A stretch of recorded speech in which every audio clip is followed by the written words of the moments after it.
You? Start your own firm? That's hilarious, Kai. Those were the exact words Donovan Kellerman said to me before bursting into laughter in front of the entire marketing team. My name is Kai Nakamura. I'm 34 years old, and 3 years ago, I was sitting in a sterile conference room at Pinnacle Marketing Solutions in Seattle, about to make the biggest decision of my professional life. It was a Thursday afternoon in March when I finally worked up the courage to tell my boss I was leaving to start my own digital marketing consultancy.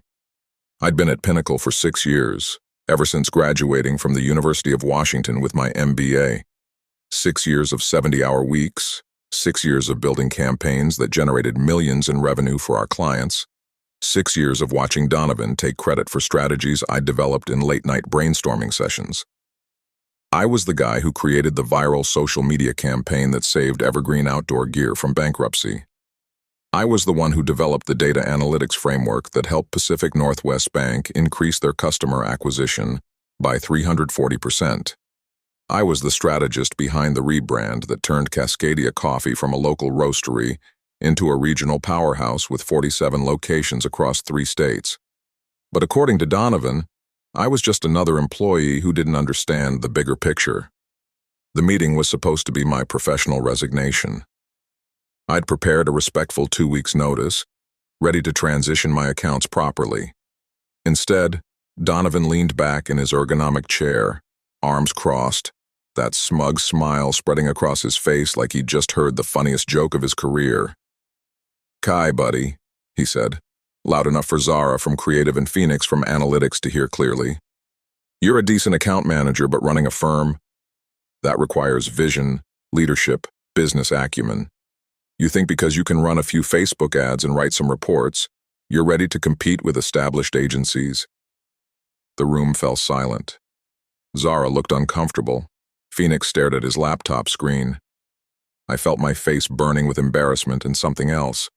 A cold, determined anger that would fuel everything I did for the next 3 years. "You'll be back," Donovan continued, chuckling. "Give it 6 months, maybe less." The truth about my 6 years at Pinnacle was more complex than Donovan's dismissive Facebook ads and reports comment suggested. I'd started as a junior analyst straight out of grad school, grateful for the chance to work at one of Seattle's most respected marketing agencies. Pinnacle handled everything from tech startups to established corporations, and I threw myself into every project with the intensity of someone who had something to prove. My parents, both engineers who'd immigrated from Japan, had instilled in me a work ethic that bordered on obsessive. While other analysts left at 6 p.m., I stayed until midnight, studying campaign data, testing new strategies, reading every marketing journal I could find. I wasn't just doing my job, I was mastering it. The Evergreen Outdoor Gear campaign that saved the company. I'd spent 3 weeks analyzing their customer data, identifying that their core demographic wasn't hardcore hikers, but weekend warriors who wanted to look authentic. The viral campaign centered around Monday morning outdoor stories, real people sharing their weekend adventures in evergreen gear. It generated 47 million impressions and increased sales by 280% in 4 months. The Pacific Northwest Bank project was even more complex. Their customer acquisition had stagnated because they were targeting everyone and connecting with no one. I developed a predictive analytics model that identified micro-segments within their market, then created personalized campaigns for each group. The 340% increase in customer acquisition wasn't luck. It was the result of 200 hours of data analysis and strategy development. But every success came with the same pattern. I'd present the strategy to Donovan, he'd nod and ask a few basic questions, then present it to the client as our team's approach, while I sat silently in the corner, credited only in the fine print of the final report. I'd watched Phoenix develop innovative automation tools only to see Donovan present them as agency innovations. I'd seen Zara create award-winning visual campaigns that Donovan submitted to industry competitions under his name. The pattern was clear. We created, he claimed credit, and somehow convinced himself he was the visionary. Still, I'd stayed loyal. Pinnacle was prestigious, the work was challenging, and I figured if I just kept proving my value, eventually I'd be recognized. I was naive enough to believe that competence would eventually be rewarded with opportunity. Donovan Kellerman had joined Pinnacle Marketing Solutions 4 years before my humiliating resignation meeting, hired as Senior Vice President of Client Relations with a mandate to modernize the agency's approach to client management. He was 42, Stanford MBA, and had a resume that read like a greatest hits collection of prestigious marketing agencies across the country. What impressed the partners wasn't just his credentials, it was his presentation style. Donovan could walk into any room and command attention with his confident voice, his perfectly tailored suits, and his ability to make even the most mundane marketing concepts sound revolutionary. He spoke in corporate buzzwords like synergistic integration and holistic brand optimization, with the kind of authority that made clients nod appreciatively and write bigger checks. The problem was that beneath the polished exterior, Donovan's understanding of actual marketing strategy was surprisingly shallow. He'd spent his career in client-facing roles, schmoozing and presenting other people's work. He could spot a good idea when he saw one, but he couldn't create one himself. His management style reflected this limitation. Instead of developing strategies, he focused on process optimization. Endless meetings about meeting efficiency, detailed project timelines that changed weekly, and elaborate reporting structures that documented everything except actual results. He measured success by the number of client touchpoints, not campaign performance. I should have seen the warning signs earlier. Like when he started requiring all team members to submit weekly innovation reports, summarizing their creative contributions, reports that mysteriously informed his own presentations to clients, or when he began scheduling mandatory collaborative brainstorming sessions where he'd moderate while we generated ideas, then follow up with clients individually to discuss the strategic framework he'd developed. The most telling incident happened during the Cascadia coffee rebrand. I'd spent months developing the positioning strategy that transformed them from a local roastery into a regional lifestyle brand. The campaign was built around the concept of Cascadia culture, celebrating the Pacific Northwest's unique blend of outdoor adventure and urban sophistication.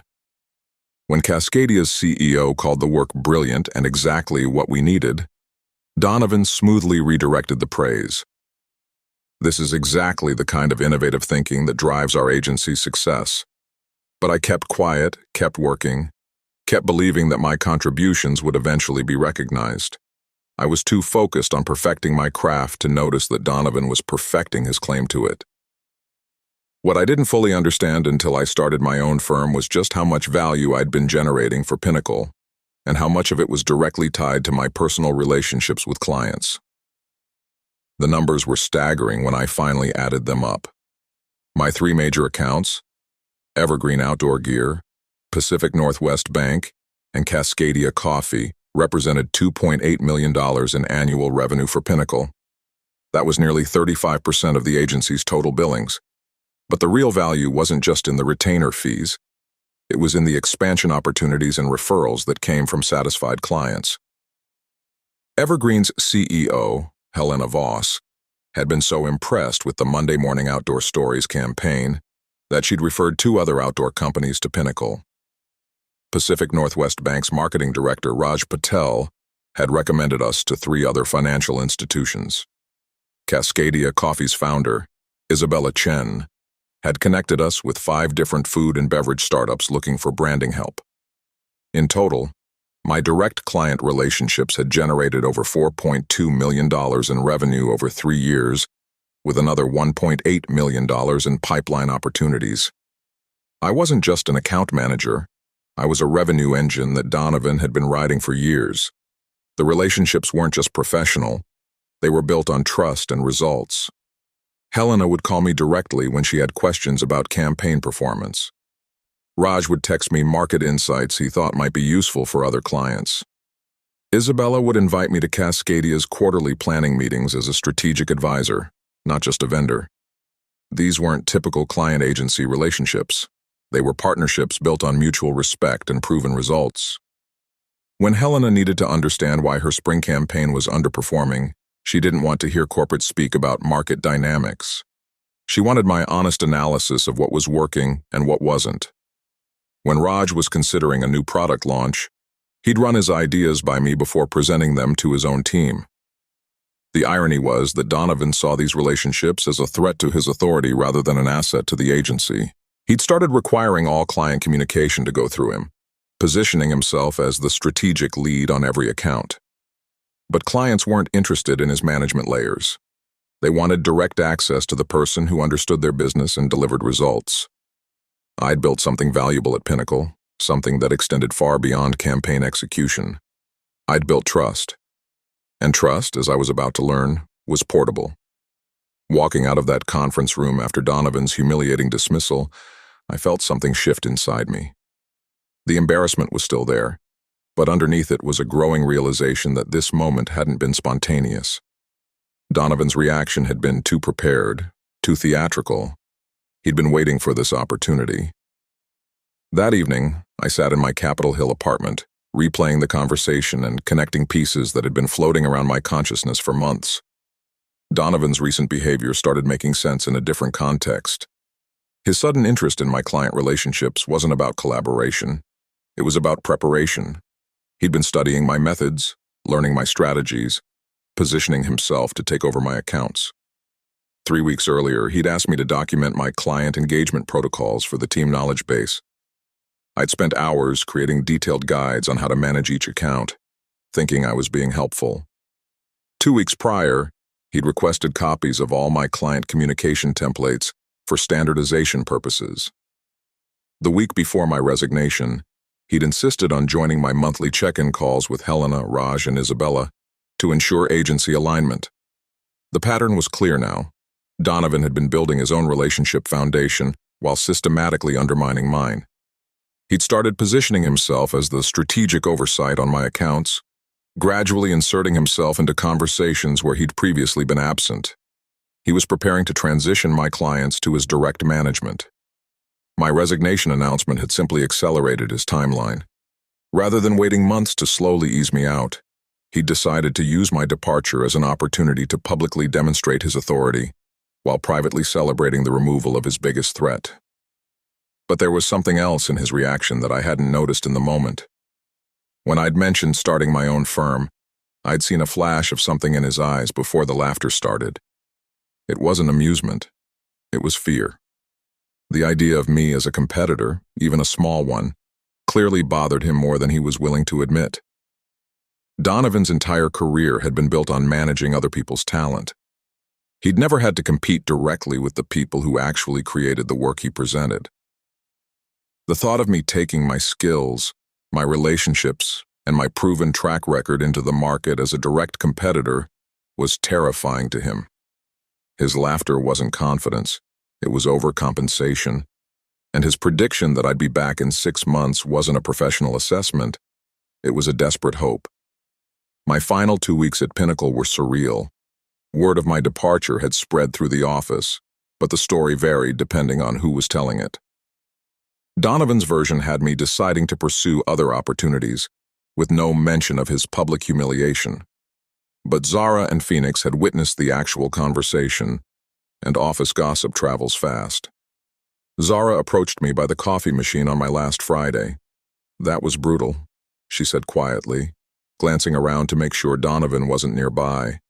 "He's been different since you announced you were leaving. More territorial, more paranoid. Yesterday he asked me to report on any client contacts I have outside of official channels." Phoenix was more direct when he stopped by my desk that afternoon. "You know he's scared, right? He's been trying to get read in on all your client relationships, asking about your strategies, your communication history. He knows he can't replace what you do, but he's going to try anyway." Their support meant more than I expected, but it also highlighted how isolated I was about to become. For 6 years, Pinnacle had been my professional identity.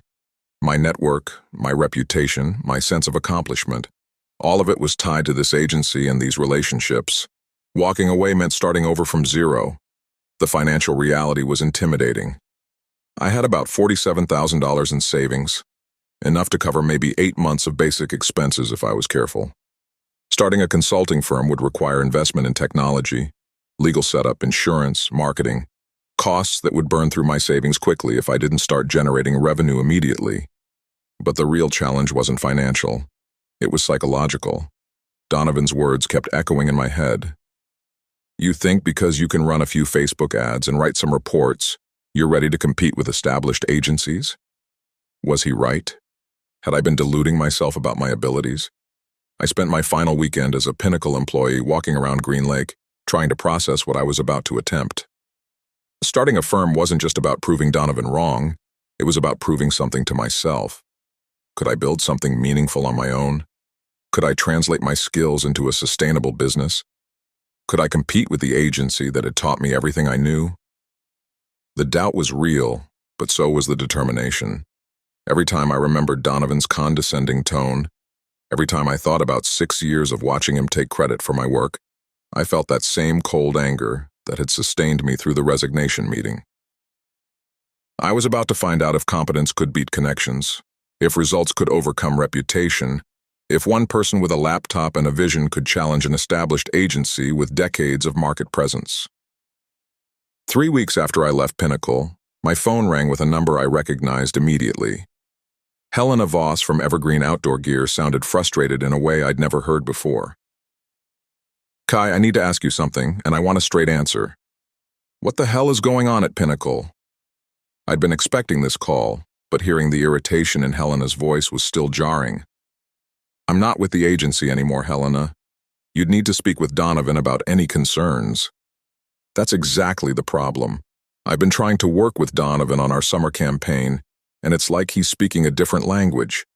He keeps talking about brand synergy and omni-channel integration, but when I ask specific questions about our target demographics or campaign metrics, he gives me corporate nonsense that doesn't answer anything. She paused, and I could hear papers shuffling in the background.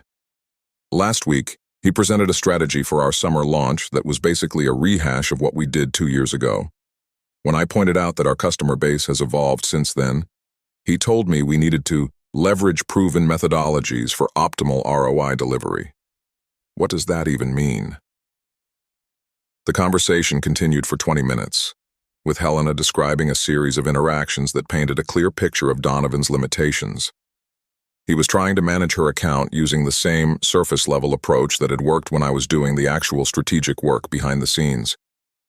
But without someone else's expertise to draw from, his weaknesses were becoming impossible to hide. 2 days later, Raj Patel from Pacific Northwest Bank called with similar concerns. Kai, I'm hoping you can help me understand something. We've been working with Pinnacle for 3 years, and suddenly it feels like we're working with a completely different agency. Donovan seems to have forgotten everything we've discussed about our market positioning. Raj's frustration was even more specific. He suggested we target millennials with a disruptive financial services experience. When I reminded him that our data shows our growth is in the 35 to 45 professional demographic, he said we should pivot to capture emerging market opportunities. It's like he's reading from a marketing textbook instead of understanding our actual business. The pattern was becoming clear. Donovan had assumed he could simply step into my role and maintain the same level of client satisfaction. But client relationships weren't built on presentation skills and buzzword fluency. They were built on deep understanding of each client's unique challenges and proven ability to solve them. Isabella Chen from Cascadia Coffee was the most direct when she called. Kai, I'm going to be blunt. Donovan is a disaster. He showed up to our quarterly planning meeting unprepared, hadn't reviewed our performance data, and spent 30 minutes explaining why we should consider thought leadership content marketing without understanding that we already have a content strategy that's working perfectly. 3 calls in 5 days. 3 major clients expressing serious concerns about Pinnacle's ability to serve their accounts. Donovan's incompetence was becoming impossible to hide. Phoenix reached out 6 weeks after my departure, suggesting we meet for coffee at a small place in Fremont where we were unlikely to run into anyone from Pinnacle. He looked nervous, constantly checking his phone and glancing around the cafe. I probably shouldn't be telling you this, he said, stirring his coffee absently. But things are falling apart. Donovan is in full panic mode. The details he shared painted a picture of an agency in crisis. Evergreen Outdoor Gear had formally requested a new account manager, specifically stating that Donovan's strategic approach doesn't align with our business objectives. Pacific Northwest Bank had put their fall campaign on hold, citing concerns about strategic direction and execution capabilities. Cascadia Coffee had scheduled a meeting with the agency partners to discuss service-level expectations. But that's not even the worst part, Phoenix continued. Donovan has been telling everyone that you sabotaged the accounts before you left. He's claiming you deliberately withheld information to make him look bad. Yesterday, he spent an hour going through your old emails, looking for evidence that you were planning to steal clients. The irony was painful. Donovan was so focused on finding proof of sabotage that he couldn't see the real problem, his own inability to deliver the level of service these clients expected. Zara quit 2 weeks ago, Phoenix added. She said she couldn't work for someone who blamed everyone else for his failures. She's freelancing now, and guess what? She's already landed 2 clients who specifically requested her because of work she did at Pinnacle. That detail hit me harder than I expected. Zara had seen the same pattern I had, talented people creating value while Donovan claimed credit, and she'd made the same decision I had. The difference was that she'd left after watching him scapegoat me for his failures. There's something else, Phoenix said, lowering his voice. I overheard Donovan talking to the partners about bringing in a senior strategist to handle the accounts you used to manage. He's basically admitting he can't do the job himself, but he's framing it as scaling the strategic capabilities instead of acknowledging his limitations. The conversation lasted 2 hours, with Phoenix sharing details about client complaints, internal chaos, and Donovan's increasingly desperate attempts to maintain control. But the most revealing detail came at the end. You know what's really crazy? Phoenix said as we were leaving. Donovan keeps asking about your new firm. He wants to know who you're working with, what kind of services you're offering, whether you're competing for the same clients. He's obsessed with what you're doing, but he's trying to make it sound like professional curiosity. I walked back to my apartment that afternoon with a clearer picture of the situation. Donovan wasn't just failing to manage my former accounts, he was actively making them worse while becoming increasingly paranoid about my potential competition. While Donovan was focused on finding evidence of sabotage, I was building something he couldn't understand, a business based on actual competence rather than political positioning. I named my firm Catalyst Strategic, reflecting my belief that great marketing should catalyze real business growth, not just generate reports and presentations. The first step was establishing credibility. I spent $3,000 on professional branding, website development, and legal setup. But more importantly, I invested time in creating detailed case studies of my work at Pinnacle. I couldn't use client names or proprietary information, but I could demonstrate the strategic thinking and results that had driven my success. The evergreen outdoor gear campaign became Outdoor Lifestyle Brand Transformation, 280% sales growth through authentic storytelling. The Pacific Northwest Bank project became Financial Services Customer Acquisition, 340% growth through predictive analytics and personalized targeting. The Cascadia Coffee rebrand became Regional Expansion Strategy, from local roastery to 47-location lifestyle brand. Each case study included the challenge, the strategic approach, the execution details, and the measurable results. This wasn't the fluffy, buzzword-heavy content that Donovan specialized in. It was concrete evidence of my ability to drive business outcomes. But the real breakthrough came when I started receiving calls from potential clients who had heard about my work through industry connections. The first was a tech startup founder who had met Isabella Chen at a networking event. The second was a restaurant chain owner who had spoken with Helena Voss at a trade conference. The third was a financial advisor who had gotten my name from Raj Patel. Within 2 months, I had signed 3 new clients with a combined annual value of $180,000. It wasn't enough to match my Pinnacle salary, but it was proof that demand existed for the kind of strategic, results-focused marketing I specialized in. The turning point came when Helena Voss called me directly. Kai, I need to be honest with you. We're not happy with Pinnacle's service since you left. Would you be interested in discussing a consulting arrangement? We're not looking to replace the agency entirely, but we need someone who understands our business the way you do. That conversation led to a $2,500 monthly retainer for strategic consulting on Evergreen's campaigns. I was careful to position the work as supplementary to Pinnacle's services, not competitive. But practically speaking, I was providing exactly the kind of strategic oversight that Donovan had proven incapable of delivering. 2 weeks later, Raj Patel made a similar call, then Isabella Chen. Within 4 months of starting Catalyst Strategic, I was consulting for all 3 of my former major accounts while building a roster of new clients who valued strategic thinking over political positioning. Donovan's incompetence was becoming my opportunity. Every client relationship he damaged, every strategic failure he delivered, every meeting he bungled, all of it was creating demand for exactly what I offered.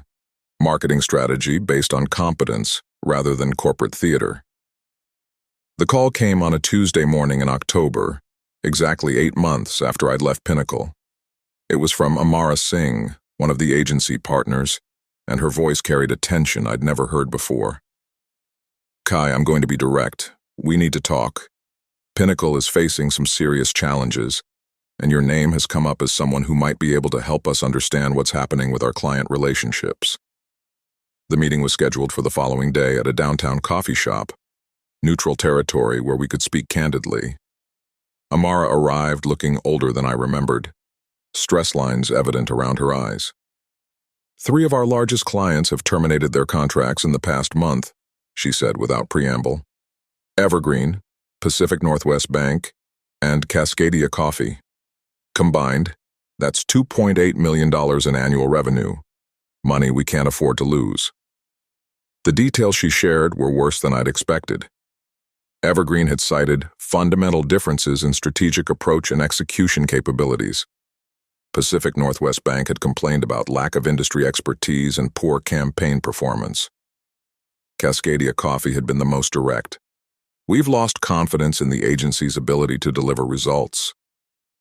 But that's not the worst part, Amara continued. All 3 clients specifically mentioned that they were working with you on strategic consulting. They didn't violate their contracts with us, but they made it clear that you were providing the level of service they expected from Pinnacle. The irony was staggering. Donovan had been so focused on preventing me from stealing clients that he'd never considered the possibility that his own incompetence would drive them away. The clients hadn't chosen me over Pinnacle. They'd chosen competence over corporate politics. There's something else, Amara said, pulling out a folder. We've been reviewing Donovan's performance over the past year. The account management issues go beyond just the 3 clients we lost. Overall client satisfaction scores have dropped 34% since you left. Campaign performance metrics are down across the board, and we've had 4 other clients request account manager changes. She slid a document across the table. This is Donovan's performance review from last month. We've placed him on a performance improvement plan with specific benchmarks for client retention and campaign results. If he doesn't meet these standards within 90 days, we'll need to make changes. The conversation lasted 2 hours, with Amara asking detailed questions about my consulting work, my new firm, and my perspective on what had gone wrong with the accounts I'd previously managed. But the most significant moment came when she asked about my availability. Kai, I want to be clear about something. We're not asking you to come back to Pinnacle, but we are asking if you'd consider working with us as a consultant to help rebuild some of these client relationships. We're willing to pay market rates for strategic consulting, and we'd position you as an independent specialist, not an employee. It was an admission that everything Donovan had claimed about my capabilities had been wrong. Pinnacle needed exactly what I was offering: strategic expertise based on proven results rather than corporate positioning based on impressive presentations. The conversation with Amara had been enlightening, but I wasn't ready to make any commitments. I needed to understand exactly what was happening at Pinnacle before deciding how to respond. The answer came 2 weeks later in a phone call from Phoenix. Donovan's been fired, he said without preamble. Security escorted him out yesterday afternoon. Apparently, he failed to meet the benchmarks in his performance improvement plan, and the partners decided they couldn't afford to lose any more clients. The details were almost poetic in their irony. Donovan had spent his final weeks at Pinnacle trying to prove that the client losses weren't his fault, compiling reports that blamed everything from market conditions to unrealistic client expectations to sabotage by former employees. But the partners had conducted their own investigation, including direct conversations with the clients who had terminated their contracts. Helena Voss told them exactly what she thought of Donovan's strategic capabilities. Phoenix continued. She said he was professionally incompetent and completely out of touch with modern marketing principles. Raj Patel was even more direct. He said Donovan was a corporate politician trying to do a strategist's job. But the most damaging testimony had come from Isabella Chen. She'd told the partners that Donovan had suggested Cascadia Coffee should pivot to a more mainstream brand position to increase market appeal, a recommendation that revealed complete ignorance of why the Cascadia brand was successful. The final straw was when they discovered that Donovan had been billing clients for strategic consulting hours that he'd actually spent in internal meetings about process optimization, Phoenix said. They found timesheets showing he'd charged Evergreen for developing their summer campaign while he was actually in a 2-hour meeting about updating the agency's project management software. 3 days later, Amara called to schedule another meeting. This time she was accompanied by the other 2 partners, and their tone was significantly more serious. "Kai, we want to make you an offer," she said. "We're restructuring the client services department, and we'd like you to join us as Director of Strategic Services. It would be a leadership role with equity, participation, and full autonomy over strategic development." The offer was generous, 40% more than my previous Pinnacle salary, plus equity and benefits. But more importantly, it was an acknowledgement that everything I'd built at Catalyst Strategic had value that Pinnacle needed. "I appreciate the offer," I said, "but I'm not interested in returning as an employee. However, I'd be willing to discuss a consulting arrangement that would allow me to maintain my own firm while providing strategic services to Pinnacle's clients." The negotiation took 3 weeks, but the final agreement was better than I'd hoped. Catalyst Strategic would become Pinnacle's preferred strategic partner, with a guaranteed minimum annual contract of $500,000 plus performance bonuses tied to client retention and campaign results. I would maintain my independence while having access to Pinnacle's resources and client base. It was vindication on every level. The firm that had dismissed my capabilities was now paying premium rates for exactly those capabilities. The clients who had trusted me were getting the service they deserved, and I was building something that belonged to me, not to someone else's ego. 2 years after signing the consulting agreement with Pinnacle, I was reviewing applications for a senior marketing strategist position at Catalyst Strategic. My firm had grown to 12 employees, with offices in Seattle and Portland, and we were handling strategic work for clients across the Pacific Northwest. The application that caught my attention was professionally formatted, with impressive credentials and a familiar name at the top, Donovan Kellerman. His cover letter was a masterpiece of corporate speak, describing his passion for innovative marketing solutions and his proven track record of driving client success through strategic leadership. He'd positioned his termination from Pinnacle as a strategic career transition and claimed credit for several campaigns that I knew he'd had minimal involvement in. But the most interesting detail was his salary requirement, $85,000 annually, roughly 60% of what he'd been making at Pinnacle. The job market had apparently taught him some humility about his actual value. I called him in for an interview, curious to see how he'd handle the situation. He arrived 15 minutes early, impeccably dressed as always, and his handshake was firm and confident. But there was something different in his eyes, a desperation that hadn't been there during our Pinnacle days. "Kai, it's great to see you," he said, settling into the chair across from my desk. "I've been following Catalyst Strategic success, and I'm impressed by what you've built.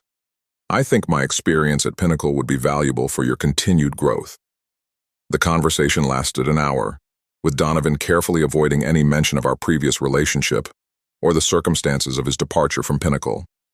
He spoke about his strategic leadership philosophy and his client-centric approach, using the same buzzwords that had once impressed clients, but now sounded hollow in the context of his actual track record. "I have to ask," I said finally, "what made you interested in working for Catalyst Strategic specifically?" His pause was telling. Well, your firm has developed a reputation for strategic excellence and client results. I believe my experience could contribute to that success. It was almost word for word the same corporate speak he'd used to dismiss my capabilities 3 years earlier. The irony wasn't lost on either of us.